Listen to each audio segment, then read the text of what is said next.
Bismillahirrahmanirrahim. Assalamualaikum warahmatullahi wabarakatuh. Alhamdulillah rabbil alamin. Allahumma salli ala Sayyidina Muhammad wa ala ali Sayyidina Muhammad. Saudaraku pecinta channel Al-Zamriyah dari kota Payakumbuh, Ranah Minang, Sumatera Barat. Kembali kita berbagi ilmu. Saat ini kita lanjutkan masih membahas tentang keutamaan Ramadan kemarin.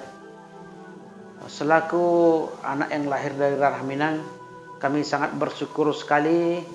Bukan berarti syukur lain tidak bersyukur, namun kami di Ranah Minang ini falsafah dari leluhur orang Minang, alam tak kambang jadi guru.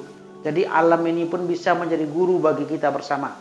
Nah, melihat kegiatan aktivitas Ramadan kita dari tahun ke tahun kita sudah berpuasa, ternyata kita coba belajar dari alam.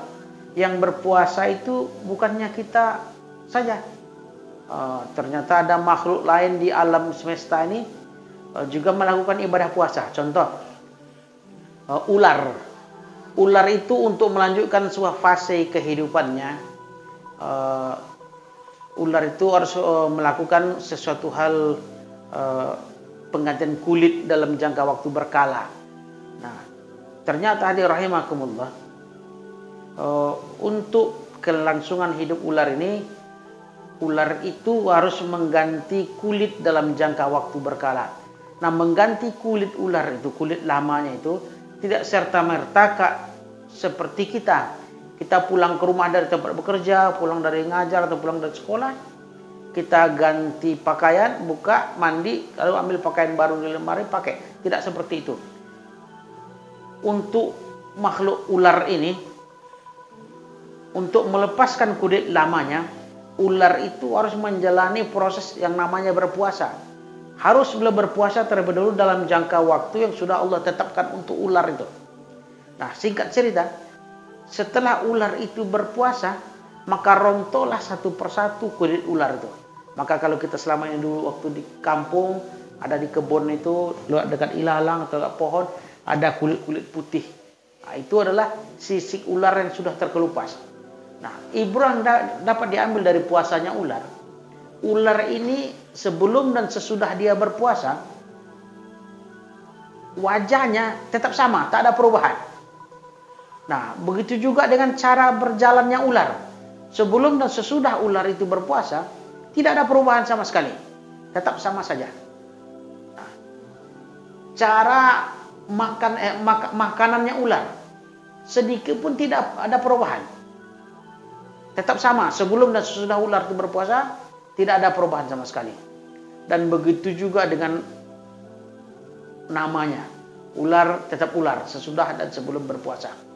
Tapi yang lebih hebat lagi hadirin rahimakumullah, tabiat dan sifat ular. Ini yang kelima. Sifat dan tabiat ular sebelum dan sesudah dia berpuasa, sedikit pun tidak ada perubahan. Nah, berarti apa? Ini bisa kita lihat nanti puasa Ramadan sudah kita lakukan selama sebulan penuh kemarin. Bisa kita lihat kita masuk dalam golongan puasa yang mana nih. Nah, itu binatang ular yang ada di alam semesta ini. Nah, namun ada makhluk lain juga yang berpuasa. Sama seperti ular tadi, tapi puasa luar biasa. Nah, makhluk yang keduanya adalah ulat. Nah, lebih pendek. Kalau tadi ular, R belakang, kalau ini T, ulat. Nah, makhluk yang bernama ulat ini disebut juga makhluk yang paling rakus. Karena hari demi hari, waktu demi waktu, bulan demi bulan yang dihabiskan hanya untuk makan saja. Maka semua dedaunan habis dimakan sama ulat itu. Namun hebatnya, ulat ini apabila dia sudah bosan menjadi ulat, dia wajib melakukan ibadah puasa terlebih dahulu. Bagaimana puasa ulat? Puasa ulat ini sangat luar biasa. Puasa yang sangat berkualitas. Dia jauhkan lambungnya, dia jauhkan matanya, dia jauhkan pikirannya dari makanan dapat merusak puasanya. Bahkan dia balut dirinya dalam sebuah kepompong untuk menjaga betul-betul puasanya betul. Nah, jangan sampai rusak puasa ulat. Singkat cerita, setelah ulat itu melakukan puasa jumlah waktu yang ditentukan, maka keluarlah seekor makhluk dari kepompong itu bernama kupu-kupu. Apa ibrohnya? Puasa ulat ini sebelum dia berpuasa dan sesudah berpuasa berubah. Sebelum dia berpuasa sangat rakus sekali. Ulat ini setelah dia berpuasa, wajahnya berubah, cantik seperti jadi kupu-kupu indah dia. Nah, sebelum berpuasa jalannya ulat itu menjalar, merangkak di atas pepohonan. Tapi setelah dia berpuasa, ulat itu berubah jalannya, terbang di awang-awang cantik. Nah, begitu juga dengan makanannya. Tadi apa saja dimakan oleh ulat, tapi setelah dia berpuasa berubah menjadi kupu-kupu, makanannya pilihan, hanya madu saja. Dia mengisap madu di pepohonan. Dan yang paling hebat lagi, sifat dan tabiat ulat yang tadinya merusak taman-tanaman, merusak alam, setelah ulat itu berpuasa berubah menjadi kupu-kupu, sifat dan tabiatnya berubah total. Dia menjadi estafet penyambung penyerbukan tumbuh-tumbuhan menjadi tumbuh dengan penyerbukan bunga, sehingga terjadi perkawinan silang dalam dunia biologi untuk tumbuh-tumbuhan, sehingga tumbuhlah bumi baru, tanaman-tanaman yang indah. Luar biasa sifat dan tabiat ulat setelah dia berpuasa.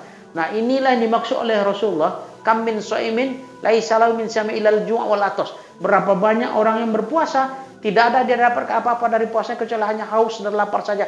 Ulat menjaga hal itu supaya jangan dia termasuk golongan hadis itu. Dia jaga betul kualitas puasanya supaya jangan hanya dapat haus dan lapar, tapi ada perbaikan. Nah, kira-kira Ramadan kemarin kita masuk dalam golongan puasa ular atau puasa ulat. Ada perubahan nggak setelah puasa berlalu? Nah, mudah-mudahan pemirsa channel Al-Zamriyah dimanapun berada, mudah-mudahan Ramadan kemarin betul-betul membentuk karakter kita menjadi hamba yang bertakwa, puasa kita betul-betul puasa yang berkualitas. Demikian, mudah-mudahan membawa manfaat. Billahi taufiq wal hidayah. Assalamualaikum warahmatullahi wabarakatuh.